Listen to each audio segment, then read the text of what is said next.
All right, good morning, everybody. This is Sean Walbin with SecureCyber, and this is your weekly cyber update live. We're certainly giving it a shot with a 1 hour show that you can look forward to every Friday. Be patient with us as we build into this. It takes a lot of work. You can tell the lights behind me are changing, the camera angles are changing. A lot of things are happening. Hopefully, with us evolving this every week for you. So we got a good show for you today. We're going to talk about a lot of cybersecurity stuff in the news. One of our engineering, actually our VP of engineering, Todd Arnett, is actually in town from Florida this week. And I'm going to bring him in about 10 or 15 minutes and do kind of a fireside chat type thing in relation to Fortinet firewalls and firewalls in general, and a lot of the misconfigurations and things that he's seeing and his team is seeing. So we're going to talk about that and probably dive pretty good into that. So if you know anybody that's got a firewall or they're a firewall administrator or specifically Fortinet, this would be the show to tune into. One of the main things is your ability to ask questions live. We really wanted to operate this show as a live Q&A. So as you have questions, even if it's not in relation to our topic or a topic set, please put those questions in there. Our producer, Micah, if he wants to make himself shown. We actually have a studio. I'll unmute you. What's up? Hey, Micah. Nobody's really got to see you behind the scenes. That's our control room. So Micah's going to be monitoring the questions and get that stuff over to us. Yeah, we'll just take it from there. So we'll check in with him later. Share this stream right now. We are live, so we did post this to LinkedIn and Facebook. This is also an opportunity to take advantage of a cybersecurity expert for an hour. Even if you've got questions about personal stuff that come off of our Facebook channel, please, this is an opportunity to talk just about anything cybersecurity. We're open to just about anything. Try and spare us the conspiracy theories. I'm not very good at troubleshooting those, so but hopefully Micah will filter those. All right, so let's kind of get started because there's been a lot going on in cybersecurity news this week. It's been very busy from an intelligence perspective. I certainly spend a lot of my time reading bulletins and drinking coffee, obviously. There's been a lot of bulletins out there, and one of the biggest ones out there right now from an IT and cyber perspective is the Cisco iOS zero-day vulnerability exploited in attacks. This is now turned into an emergency directive, and pretty soon we'll have some equipment where I can share my screen and show you some of these bulletins, so look forward to that soon. This is Emergency Directive 2503. It's titled Identify and Mitigate Potential Compromised Cisco Devices. Actually, Micah, I've got those in the OneNote, that particular link. So if you want to put that in the chat. Would you say that again? It's Emergency Directive 2503. It's actually in the OneNote for weekly cyber update under the date. The chat. Yeah, and I would just copy and paste that in the chat so that people can kind of follow along a little bit. Gotcha. What is an emergency directive? The link that he'll paste in there is to CISA. The emergency directives pretty much apply to the federal entities, and however, state and local. If you're an SLTT, state and local tribal organization that's listening here, these directives boil down into you as well. So essentially, it's an emergency situation. The federal government is advising all federal entities to take a look at their Cisco devices. And specifically, if you have a Cisco ASA 5500X series, these are 5510s, 5512s, 5515s. These are very old firewalls, by the way. I mean, I was using like 5515s, gosh, I don't know. That would have been like 2009-ish. And so that's, 20-some years ago? So these devices are, I think most of the 5500X series, somebody can correct me if I'm wrong in the chat, is actually going away. I think it's end of life next week. I guess I should probably pull up the stream itself so I can look.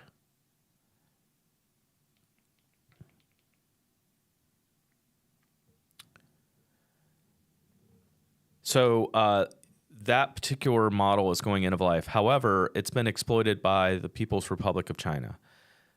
So the Chinese threat actors have compromised these devices, and they've been able to manipulate them. If you have a internet exposed Cisco device, you need to pay attention to this immediately.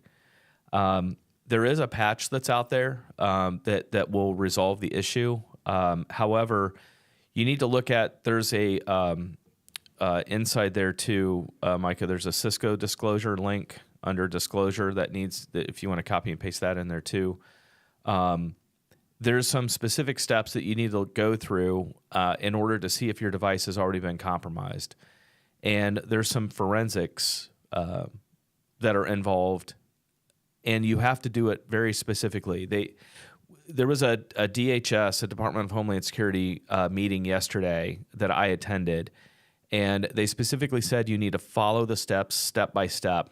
If you fail to follow the steps step by step and make an error, that can trip the anti-forensics that the threat actor has placed on the device. So like in Cisco, how you use the tab to finish commands, do not use that, or that will trip the anti-forensics. So this is a very sophisticated threat actor that has gotten a hold of these devices. And again, if you're just joining us, if you have a Cisco device that's a 5500X series, this is for you. If it's a firepower device, unless it's sitting on ASA hardware, you are immune from the forensics piece of all the stuff I've been talking about, but you still need to apply the patch. So that's what's going on there. Just a little bit more in the news. Hackers have breached a federal agency via GeoServer exploit. CISA also, Micah, you could probably just post the CISA statement out of that one in the chat. The CISA actually did a really good job of breaking down a compromise to a federal agency, and actually lists all the things that they saw and those types of things. So if you want to read, it's actually an interesting read. It's an easier read towards the beginning of what an incident response looks like from a federal perspective.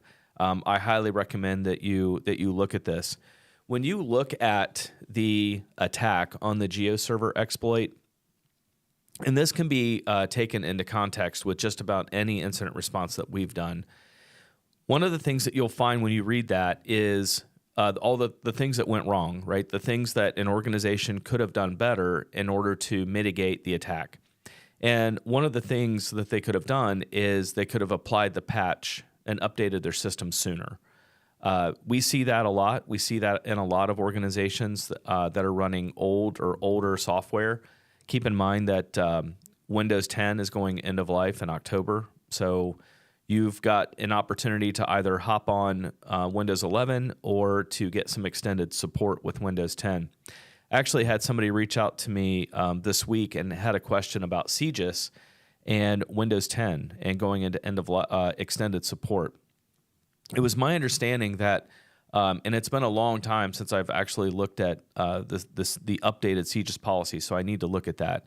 But it was my understanding that as long as the device could receive security updates and patches, that you would be in compliance with CGIS, even with Windows 10 and extended support. If that is not the case, please say so in the chat if you have way more information about that than I do. We certainly don't want to give out bad information, but that was my interpretation of the control set. So this is just something that we see a lot of. We see a lot of organizations that lack the ability to actually look at vulnerabilities in their environment. I've talked about this before on this channel about how, like back in the day, things like Nessus, from a vulnerability perspective, scanning perspective, Rapid7, Qualls are very popular vulnerability scanners. You were considered. It was considered a luxury to have those products, and actually, there's so many newer tools out there. Those tools are all still there, and they are all good. But there's some more economical tools that are out there. I believe there's one called Connect Secure, which I think is one that we use, is available at a very lower, a lower price point. So if you are listening to this broadcast or you're watching this recorded, and you manage an environment and you have not, even looked at something like vulnerability scanning, you need to. Towards the end of the show, I'm gonna kind of go into a little bit more about how we're in a military type situation from a cyber perspective. I think the lack of actual physical presence of tanks going down the road and those types of things is putting people in a false sense of security. So we're going to talk about that. But anyway, the GeoServer exploit, basically the thing that came out of that was patch and patch often. I don't think you need to patch weekly, but I think patching monthly and patching into a test environment is something that you should be considering for sure. Next up, there was an EDR freeze tool, disables security software. Security researcher 2713 released EDR freeze. It's a proof of concept tool exploiting Microsoft's Windows error reporting system to suspend EDR and antivirus processes without kernel drivers. That's a long way of saying basically Windows Defender fell victim to a EDR disable. I will tell you, and I'm not dogging Microsoft or Windows Defender in any way here. I'm just going to say, the vast majority of the reading that I've done has shown that Windows Defender is easily falling victim to these types of deployments. Windows Defender is built into the operating system. I believe there are varying levels of how Windows Defender operates. It's been a long time since I've looked at it. The only thing I will say is, I wouldn't rely 100% on Defender. I would still be looking at third-party endpoint detection and response technologies. If you're listening to this stream and you've got things like Symantec antivirus and Sophos and McAfee and things like that, those are not tools that are designed to get rid of ransomware or interrupt ransomware. So I've always told people, if you have things like FortiEDR, SentinelOne, or CrowdStrike, those are purebred EDR tools that are designed to get in the middle of a ransomware attack and prevent it from happening. So there is some more information. Micah can actually post the Bleeping Computer article from about the EDR freeze and give you a little bit more information about that. But this whole attack on EDR technology, threat actors are very intimidated by EDR at the endpoint. This is an endpoint tool. I often get questions about what is an endpoint. I consider an endpoint, or we consider an endpoint, a laptop, a desktop, a server. Those are endpoints. Mac, Linux, Windows. It doesn't just have to be Windows. If you operate an IT environment and you've got Linux, every single device in your environment should have that tool deployed. So don't forget one. Man, there's been a lot of activity over in the European Union over the last few weeks. We started seeing a lot of attacks overseas involving things like Land Rover. I think we talked about that last week. It's my understanding that Land Rover has started to come back up and running. But man, we saw a huge disruption to many European airports like Heathrow, Berlin's Brandenburg Airport, Brussels, and Dublin were all impacted by a ransomware event involving a piece of software called Arctic Muse. It's the Aeronautical Radio Incorporated multi-user system environment. Essentially, it's a shared platform that's used for passenger processing. It was produced by Collins Aerospace, a company owned by major defense conglomerate RTX. And in a memo that we saw from Heathrow, basically, Heathrow was saying, look, this isn't really our problem. We don't manage this solution. We can't solve this problem. And they were just advising people to do not turn off computers, don't log out of Muse if you're logged in. One of the main reasons of not rebooting a computer, at least forensically, is to retain evidence. But we were noting in the article, they were saying that thousands of computers at Heathrow were going to have to be manually dealt with. Do you guys remember last year, the CrowdStrike debacle, where just, hundreds of thousands of devices all over the world were rendered inert because of a bad CrowdStrike update? The airline industry was hit pretty hard. I'm pretty sure Delta Airlines was hit pretty hard by that. And they were emitting the same thing. They were saying that, basically thousands and thousands of devices would have to be visited in person in order to resolve the problem. Just be thinking about that from a supply chain perspective. This is definitely, a situation where, probably an EDR solution would have possibly mitigated a lot of this attack. There's obviously no information in any of this that we've been reading about, what specific cybersecurity environment that Heathrow or any of these other airports have. There was an article a long time ago that came out. I think it was about Heathrow too, in regards to the weather computer system that they use, that aircraft use on approach. And at the time, I believe it was running like Windows 95 or Windows 98. And I know you think that's insane. Talking in 2025, almost 2026 about an operating system that old, but those operating systems actually still exist. We encountered one just a few years ago, a Windows 95 machine in an environment that particular person or that administrator didn't even know was there. So that's why we always talk about the CIS controls, the Center for Internet Security, the top 18 controls.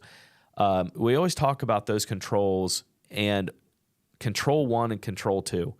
So a lot of you have heard of like the National Cybersecurity Framework. There's a difference between framework and controls.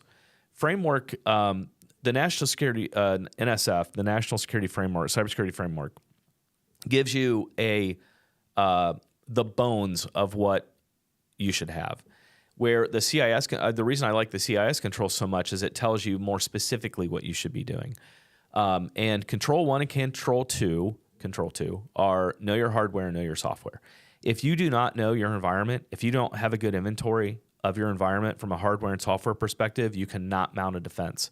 In just a little bit, we're going to talk about the NPM issue that was coming out, that's been out this week.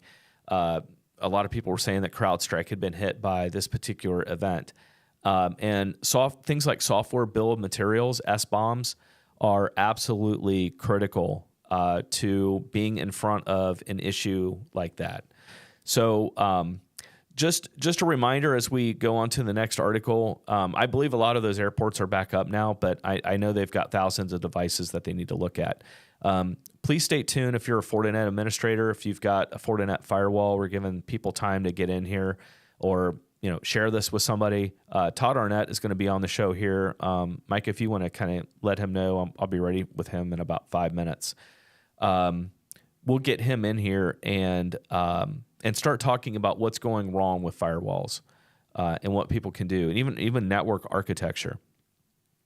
One thing I failed to talk about when I was talking about the very first article, the Cisco iOS 0-day vulnerability, and that emergency directive, the federal government is absolutely begging, and we can ask Todd about this when he gets in here. The federal government is begging people to get off of SSL VPN. So we've got to start moving to a SASE type architecture and zero trust. And Todd will be here in a minute. He is, I would say probably a global expert on this topic, but absolutely begging people to get rid of that older technology inside your environment. I also wanted to bring up an article that's not in the notes for Micah, but I'm sure he can go find it. The U.S. Secret Service recently broke up a... I'll let you go on camera just so people can stop looking at me. The Secret Service actually broke up a SIM ring, and I'm talking about the SIM cards that go into cellular devices. Secret Service had actually found in a room just hundreds of thousands of devices that had SIM cards that were capable of sending out millions of messages a minute or second. Threat? Yes, it was the New York telecom threat, correct. All right. So we'll put that article in there. That was an amazing article. Over 100,000 devices that had SIM cards in them. And the Secret Service broke that up. That had the capability within a 35-mile radius of New York City of absolutely clogging the entire cellular infrastructure. So that was a very interesting article. We'll put that in the notes as we've got more people coming in here. Todd Arnett will be in here in just a few minutes. If you're a Fortinet administrator, firewall administrator, this is your time. This is also your time to ask questions once he gets in here. So we'll do a couple more articles, and then we'll get Todd in here. Forta discloses critical deserialization vulnerability. If anybody out there is using Go Anywhere, which is a file sharing tool, I'll spare you the technical details, but there's a patch out there for the Go Anywhere file sharing system. The next article, and we'll get Todd in here, the FBI. Actually, if he wants to go ahead and come in here, he can sit down and he can get comfortable. So September 19th, are you guys familiar with the IC3 site from the FBI? So the FBI runs a site called IC3, and basically if you're a business, actually consumers can use it too, this is supposed to be your first call. Your first call is supposed to be to IC3. They use this very much for statistical purposes in order to keep track of the amount of cyber activity that's going on in the world. So apparently some threat actors have compromised or at least put out some spoofed websites for IC3. And the FBI is recommending that you go to ic3.gov and save that and and then don't search for IC3 and use browser results to go to those types of sites.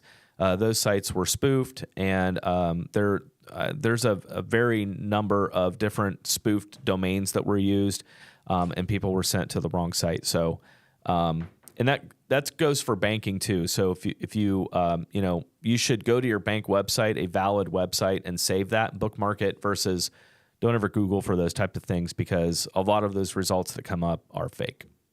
Okay, so let's bring Todd. Todd's in here, and Todd, I know you're here in town from Florida, and you've been involved in a number of incident responses that we've been involved in over the last, couple months, I guess now. Yeah. And there seems to be a lot going on. I don't know if you caught my first article where I was talking about the Cisco iOS 0-day vulnerability, and there's actually an emergency directive out there now. A bunch of 5,500Xs, Cisco ASAs were compromised by China, and the U.S. government is basically just begging people to get off of SSL VPN. Yep. And I'll let you talk about it a little bit more, but I'm interested, and I think our viewers are interested in hearing more about what is going wrong. You guys are on the front line. You're seeing these errors. I listen to, our call center sits outside my office, so I get to hear a lot of people, engineers talking to customers about just mistakes that they're making and those types of things. And I know people, at times, maybe, especially in the beginning, get very frustrated when we take over a network, because Sure. it's very frustrating because they had control over their network and now they don't, and we're enforcing a lot of security. So can you just start walking us through, where are things going wrong? Like what are the mistakes being made, and what can people do to mitigate those mistakes? And then please, if you're in the chat and you have questions for Todd from a firewall perspective, shoot them. But what's going on?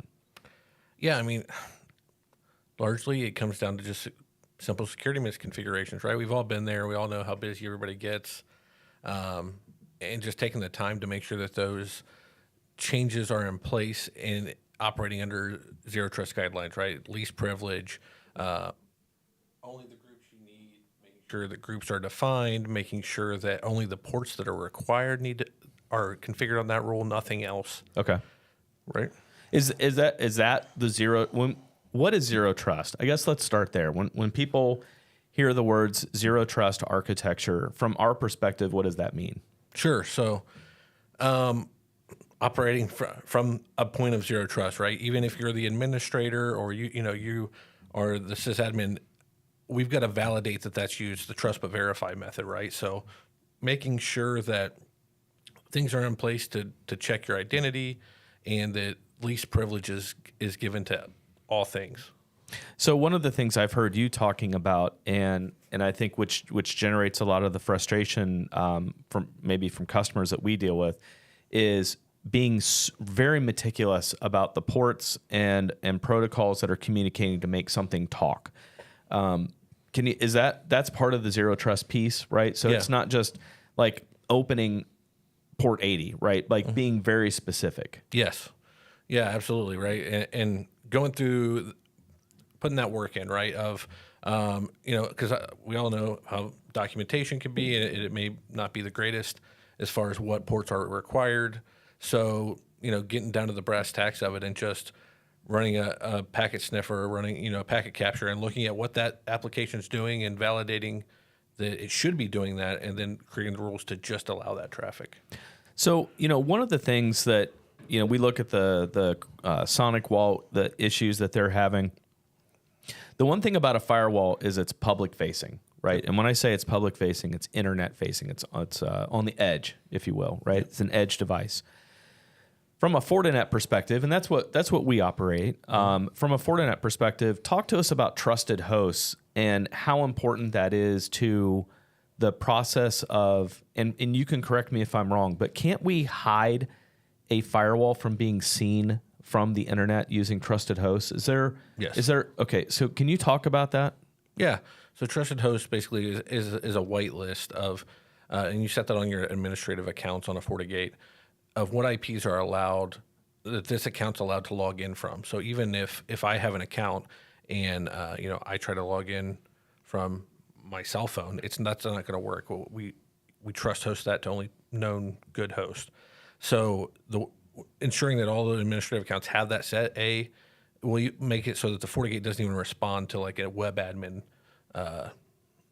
request. Right. Okay. Yep. And that's important. You're familiar with the tool Shodan. Yep. Obviously. And if you all are not familiar, and maybe you've seen these scans in your environment, Shodan is a scanner that essentially scans the internet 24/7, 365 for vulnerabilities. Mm-hmm. Right. Very much considered a good guy tool, but very much also considered a bad guy tool. Right. So a Shodan scan would then not be able to scan that device, right? Because it can't be seen. Right. Okay. So I think that's really important, right? It's important to properly configure those devices. Talk to us also about SSL VPN. Why so much of this activity about getting rid of SSL VPN, and what do we go to? Sure. So if you're a Fortinet user and we want to kill SSL VPN, what do we do? Do we go to IPsec VPN? That's a failback. So the new industry standard that we're moving towards, like a zero trust network access, with sort of like a web proxy that we would use to log in through that. In Fortinet's case with FortiClient. Moving to that, we're moving to a SASE product or platform. FortiSASE is something that we're in the middle of working through, and I think that's going to really be the future of that, which that is basically connecting to securely to a Fortinet in the cloud or FortiGate in the cloud, and pushing all of your secure internet access, all of your on-prem stuff through that. That way you have this always-on connection, because the security visibility is the name of the game. If you're off net, or if I'm doing a split tunnel on SSL VPN, I can't see what you're doing. And so I can't see if you visited something malicious. I can't see if some nefarious act is happening on your computer. It really creates some challenges in the security space. I want to take some time to talk about logging. I know I'm just regurgitating some of the stuff that I've heard you guys talk about. But I've heard you guys talk a lot about logging, and specifically that specific rules, meaning on the firewall you have different rules, right, Yep. to do different things. Is that logging has not been adequate on a specific rule that we need forensically to look at. Mm-hmm. So can you talk a little bit more about logging and just kind of how that works from a FortiGate perspective and why that's important? Yeah, so on a per policy basis, you can either on the FortiGate, you can log security actions, which will just alarm and log if there is an anomaly of some sort in the inspection of the FortiGate, right? So IPS, web filter, those types of things. There's also a log all function. I really, especially on any remote access, we really recommend having that log all function set on any policies relating to that, like VPN, things like that, because that becomes crucial and forensically on the back end if we need to investigate something and see what was happening during that time period. Okay. The next thing I want to talk about is just the iOS levels of firmware on a FortiGate. Many of you might be, Cisco administrators, and we're very familiar with iOS and, those versions. But from a FortiGate perspective, can you talk about the different chains? We'll just go ahead and tell people, like, what is the stable version that we're on right now? I believe it's a 7.4 version. Yep. Okay. So we're on 7.4, but there might be people out there on 6.8. Can you just talk about those different, I think they call them trains, different update? Yeah. Yeah. So Fortinet has what they call the mature, which is kind of the more stable release, and then there's feature releases. So right now that is the 7.4 is labeled mature. And so that means that they're not adding any new features, but it's they're just doing bug fixes, and that's kind of more stable. Obviously, when you add more features, that can cause instability. 7.6 is the feature release currently. So we're running 7.4.8. I believe that 7.4.9 is not too far on the horizon. Okay. We kind of tend to stay with that mature release. So when 7.6 goes mature, that's when we'll start looking to move our customers. But then they have come a long way. I came from that Cisco world back in the day, and I remember all the ASA stuff when they changed NAT and all that stuff, and it would just get very frustrating. So I think Fortinet's doing a good job of managing that. Okay. And I think it's important to review the release notes. So if you are a Fortinet customer, we've been burnt by that, right? You want to talk about the release notes just a little bit? Yeah, right. So, and having a good testing plan and just a patch feature, a patch management program within your organization is really important, right? Review the release notes, look at the known bugs, the fixed issues. That way you have some inkling of if something's not right after a firmware upgrade, you maybe saw that in the release notes and you're not getting burnt by that after the fact. One thing we have the luxury of is we will test that internally first and then push it out to the firewalls and then our customers ultimately. But if you have like an ancillary site or a less impacting site, that's how I would go about managing that in your environment is let's pick that, let's update that, see how it goes, and then kind of progress that way. Okay. We're talking today with Todd Arnett. He's our VP of Engineering. He's up here from Florida. And we're talking basically just a fireside chat a little bit. We don't have a fire in here. And I hope not because it's warm anyway. Just talking about Fortinet firewalls and firewalls in general. We're talking about misconfigurations. If you're a Fortinet customer, we're just kind of giving out some tips and tricks on how to keep your device configured. I know some of the other stuff I've heard, Todd, is I've seen a lot of and heard a lot of networks that are just completely flat. Let's talk about segmentation and VLANing. First of all, are those the same words? So when I hear people talk about segmentation and micro-segmentation, are we talking VLANs and micro VLANs? Can you maybe, dive into that a little bit for us?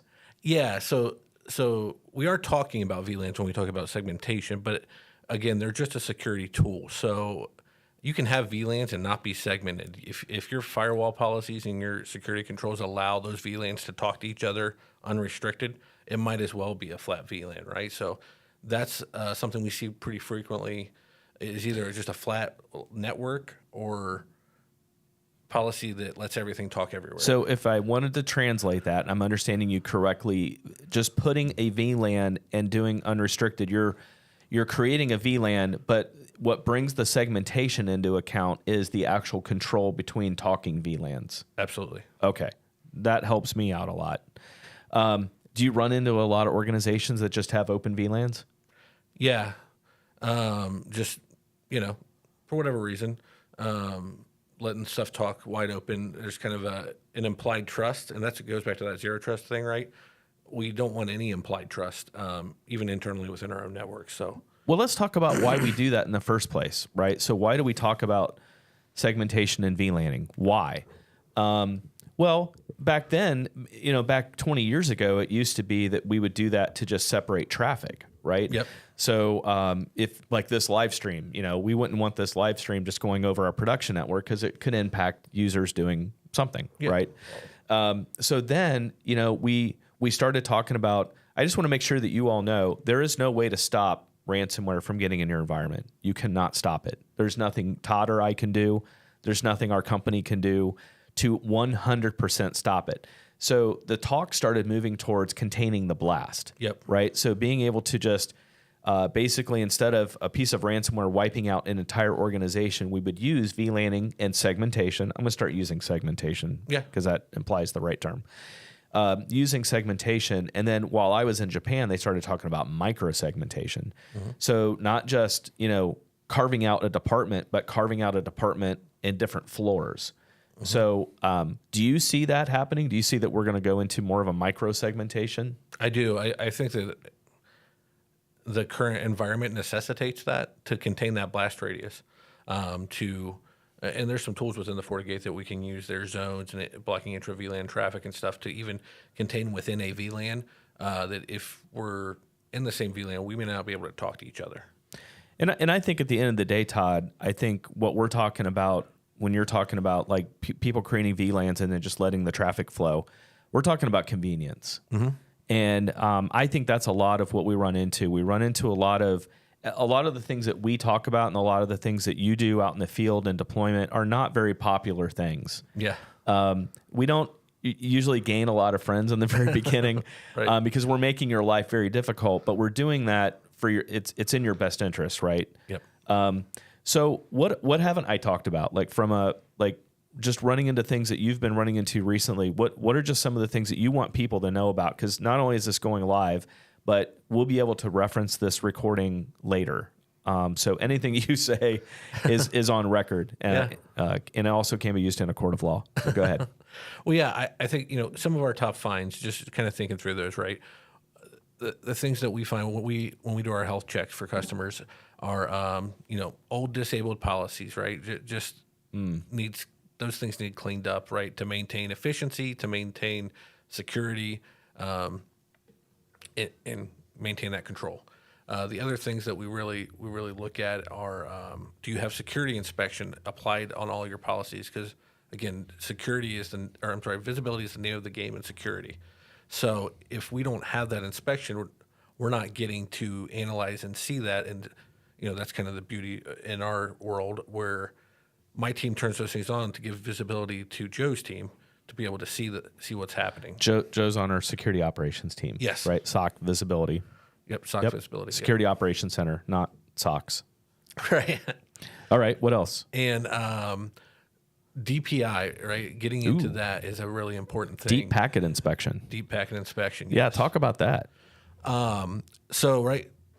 The last stat I saw was something like 80%, and I'm sure it's more than that at this point, of traffic is encrypted.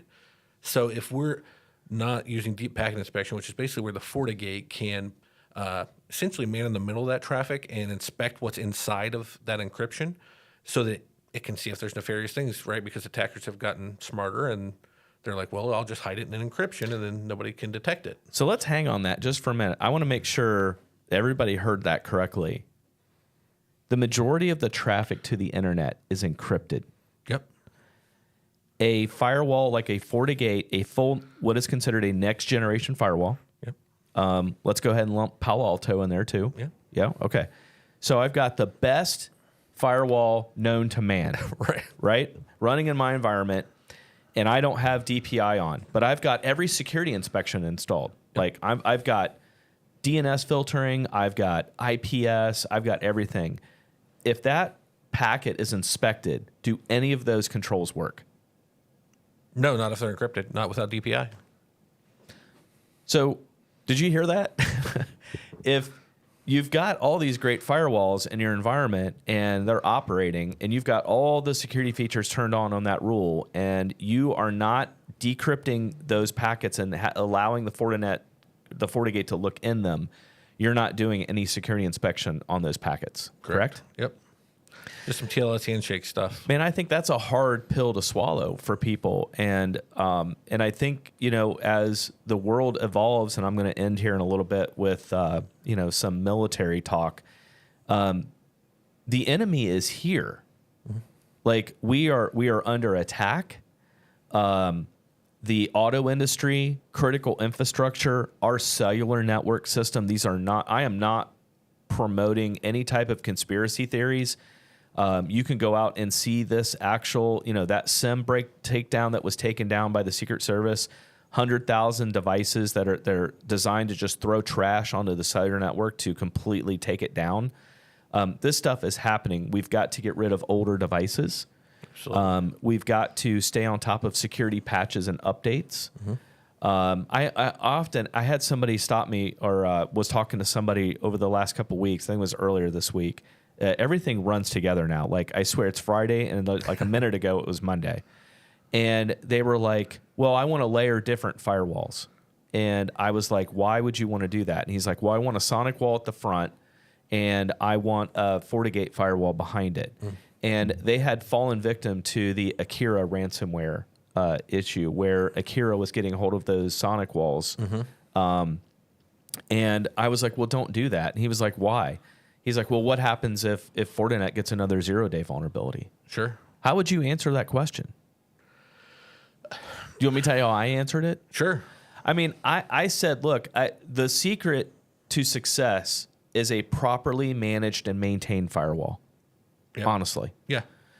A lot of what we do is what we do as a company is we've been taking that control away from people, especially in smaller environments, because they're just overwhelmed. Yep. These are not tools to be taken advantage of lightly. And it's just my understanding that a properly configured firewall, because most of the 0 days and things that I've seen, we've not been exposed to because of the secure manner in which the firewall was deployed. Yeah. So is that how you would answer that? Yeah, that is how I would answer that, because, at the end of the day, they're all tools. They're all going to have their pros and cons. It really comes down to how do you manage the tool, and you can stop a lot of that by being brilliant at the basics, right? Just keeping that firewall policy tight, turning off things you don't use, disabling features you don't Right. use, save resources, things of that nature. So, Yeah, Micah, do you want to read that comment? I saw that come in. Yeah, sure. So, all right. Alabama Cajun Says, so our 4G phones are trash in the secure sense. I wouldn't necessarily say that 4G phones are trash in the secure sense. This is how I would answer this. You have to consider that our cellular networks have been compromised by China.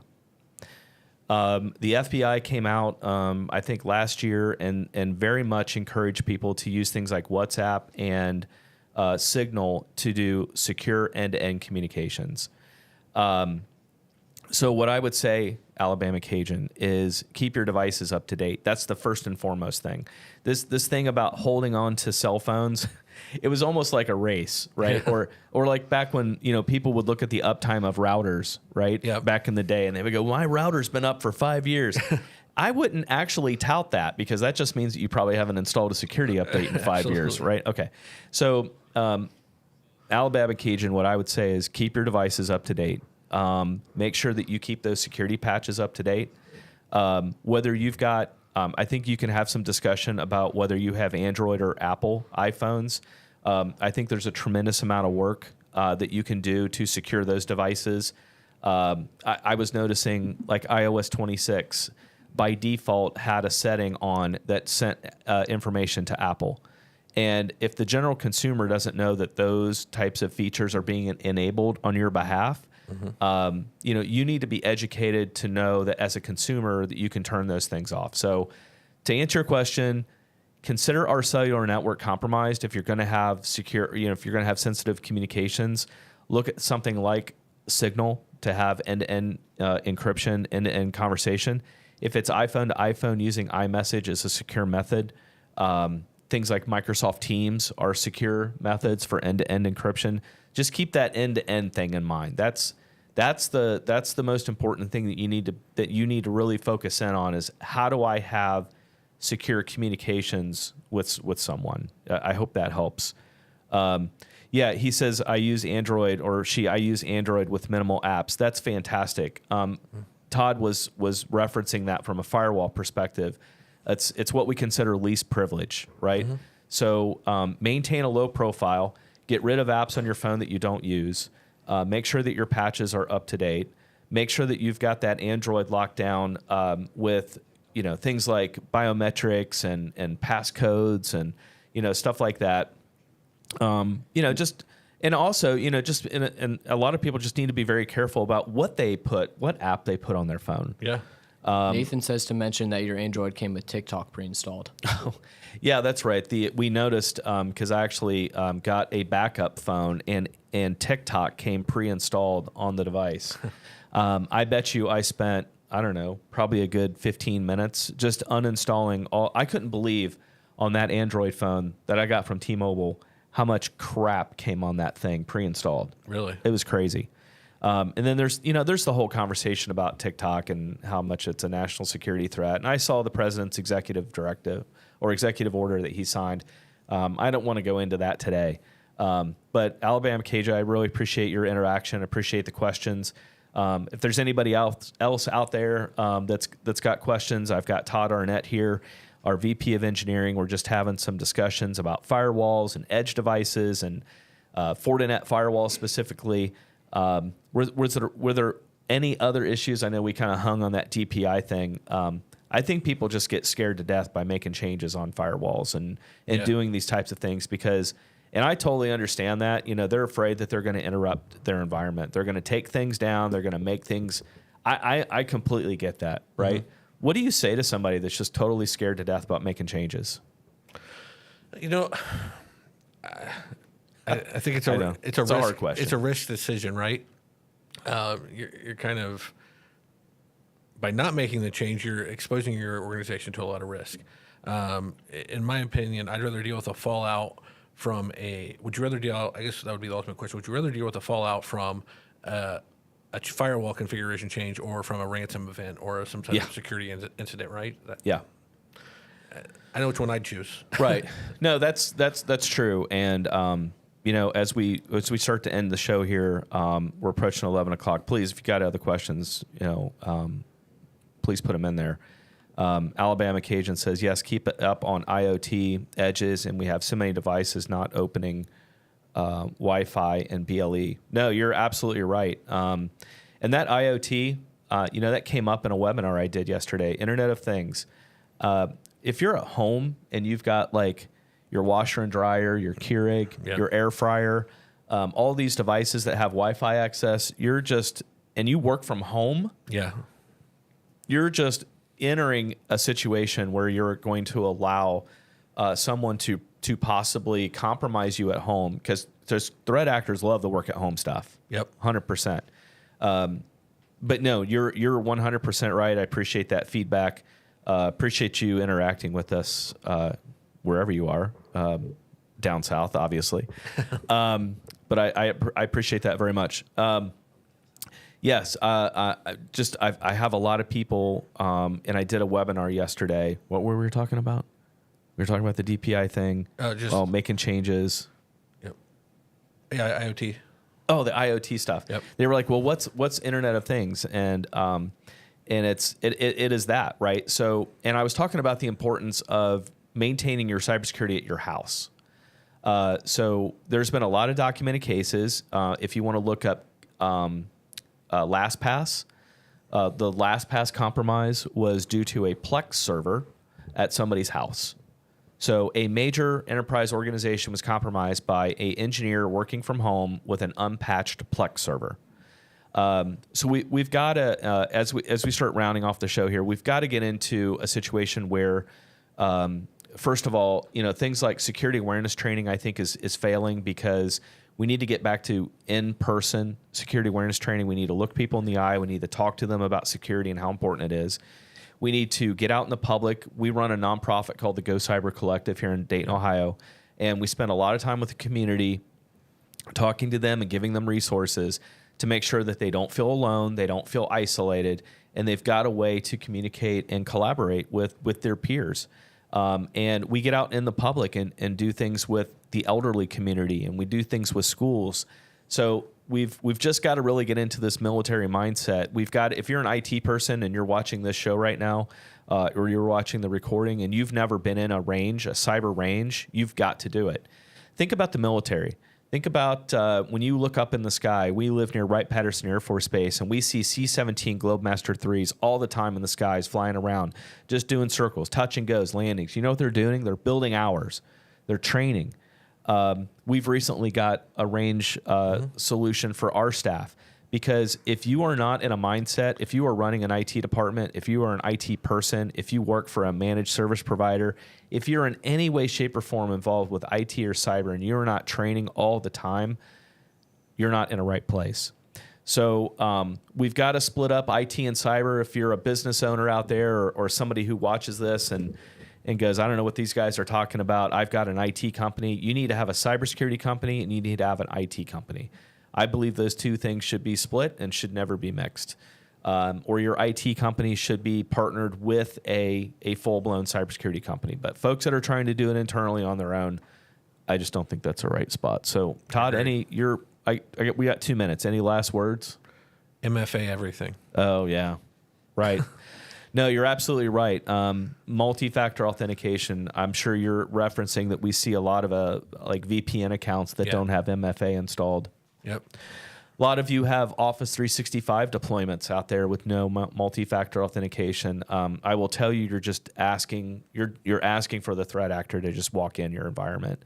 So yeah, MFA everything, even personal stuff, Facebook, LinkedIn, YouTube, Gmail, Google, everything should have multi-factor authentication installed, and I completely agree.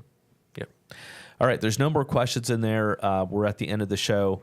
I hope you enjoyed this. If you've got any feedback for us, any format changes, the idea is to eventually just continue to build this out into more like a TV program that we can. Yeah, he says 3FA. No, I completely agree. Actually, I would even trump that and say passkeys. Yeah. Or phishing resistant, right? FIDO type of things. Yeah. Yeah. Well, we'll get into that next time. So I can always bring you in from Florida. So Yeah, that's right. All right. Well, I appreciate everybody who participated, Alabama Cajun. I appreciate all your input externally. And that's it for today's show. I hope you enjoyed it. And we'll see you next week. I'll be on the road in D.C. I haven't talked to Micah about how are we going to do that, Micah? That's a good question. Okay. We'll figure it out then, I guess. I guess we'll figure that out. But I'll be in Washington, D.C. next week getting some legislative updates and those types of things. So we'll see you next week. And Todd, thanks so much for your time. Yeah, thanks for having me.